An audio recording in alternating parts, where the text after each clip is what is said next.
Whenever I do a guest interview on a podcast or at an event, one of the most common questions I'm asked is, what's something you wish you had known when you were first starting out? So in today's video, I'm gonna share 4 of the big things I wish I had known when I was just getting started. If you're looking to start or grow a subscription box business, subscribe to my channel for tips, training, and all things subscription box business. The first thing I wish I had known was how important it is to niche down. Hear me out on this one. I'm sure you've heard it before, but hear me out. I was launching a shaving subscription box for women. I literally felt like my target audience should be shaving women in the US. You'd think that having such a broad target audience would make it easy to gain subscribers, but what I found was it doesn't really work that way. When you have a big, broad audience, you find yourself trying to speak to everyone, so your message gets diluted and it doesn't really end up resonating with anyone. I went from trying to cast a wide net to niching down to a 30 to 45-year-old woman who values beautiful, high-quality premium products. She's been shaving for a while and she didn't even realize that there could be a better way. She tries to incorporate self-care and a little bit of luxury into her life whenever she can because it helps her to feel good.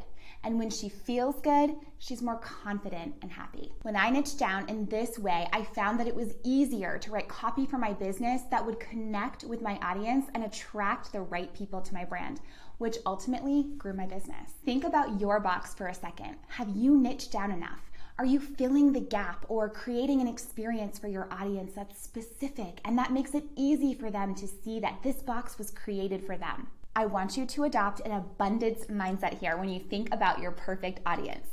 You're not excluding a large part of the population by niching down. You're making it easier for your perfect people to find you and to say, yes, I want to be a part of this.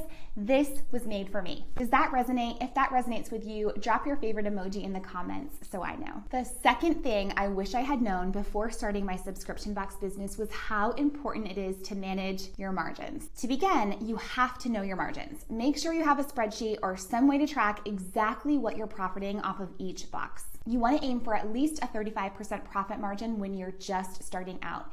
If that's not happening and you're hoping that you're going to make up your profit margin as you grow, you're entering dangerous waters. Yes, your profit margin will likely improve as you grow, but if you're not at that 35% base when you start, you won't have any profit to invest into marketing to grow your subscriber base. Make sure you don't price yourself too low. I quickly learned that I was priced too low at launch and had to raise my prices early on. I could have totally avoided that if I had better protected my margins from the beginning. When I'm having this conversation with a client, this is often when they say, but what about the competition? I need to stay competitive, don't I? If that's your question too, I want you to know this isn't a race to the bottom. Don't price your box based on your competition. You don't know what your competition is making. They might be thousands of dollars in debt or not even profitable. I want you to be profitable. I don't want this to be an expensive hobby for you. Don't copy pricing, do what works for you. The third thing I wish I had known or wish I had given some thought to was to track and journal my experience along the way. Things move so quickly when you're growing your business. It's easy to forget what worked and what didn't when you're trying to build momentum. Take time at the end of each day or week to quickly note what you're working on, how it's going, and the results that you've gotten. When you try a new marketing strategy, track it, even if it didn't go well, and analyze what you did so that you can recreate the things that worked well and then tweak the things that didn't work so well next time.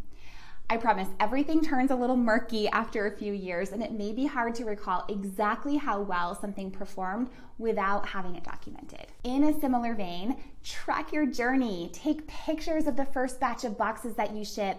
Celebrate the small wins. Write in your journal on good days and on bad days so you can look back and see how far you've come. The fourth thing I wish I had known is that the first few cancellations are going to sting, but it's not the end of the world. Don't beat yourself up over cancellations. It's a good idea to ask for feedback during the cancellation process so you can understand if there are common patterns or themes or common reasons why people are canceling so that you can fix those things. Look at feedback objectively. If it's something you can change, do it. If it's not something you have any control over, or if it doesn't align with your values, then move on. You will get cancellations. It's part of the business. I remember the first couple of cancellations I got, and it literally broke my heart. I was so bummed. But I approach them now objectively, and I use the feedback that I can to improve, and then I let the rest go. Remember, it's not personal, even if they try to make it personal. If you're just starting out and you'd like a step-by-step checklist that you can follow to bring your brilliant subscription box idea to life, download my free subscription box quick start checklist below, where you can follow along the exact steps that I took to launch my subscription box business with success. Thank you so much for watching. If you like this video, hit that like button and be sure to subscribe. It helps me reach more people like you, and I appreciate it so much. If you want to be notified when I release a new video, tap the bell too. Thanks again, and I'll see you next time.